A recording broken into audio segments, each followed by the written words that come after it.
Les correspondances privées et officielles de la reine Elisabeth devront être archivées. Le palais de Buckingham cherche des archivistes professionnels. Le palais de Buckingham cherche des archivistes professionnels. Nombreuses sont les personnes qui ont rêvé de pouvoir découvrir les correspondances privées de la reine Elisabeth II.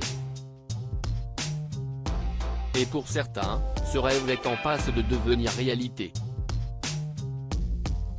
Comme le rapporte le Daily Mail, le palais est actuellement à la recherche de 3 nouveaux employés pour un travail très particulier, organiser les archives de la reine et créer un catalogue pour classer tous les documents de la monarque ayant régné pas moins de 70 ans sur le Royaume-Uni.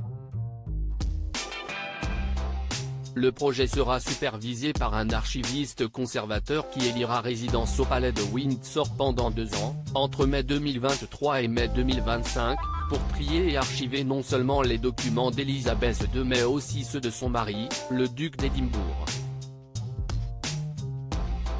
Avec un salaire de 38 000 € par an, l'archiviste aura accès à certains documents que personne n'a jamais vus à part la reine, et aura avec lui 2 autres archivistes catalogueurs payés un peu moins de 30 000 € par an.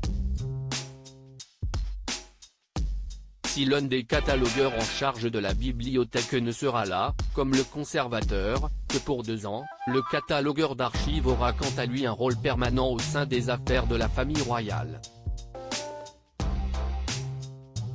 Il faut dire que de nombreux documents ont été accumulés au fil des ans, qu'il s'agisse de lettres privées de la reine ou de dossiers plus officiels.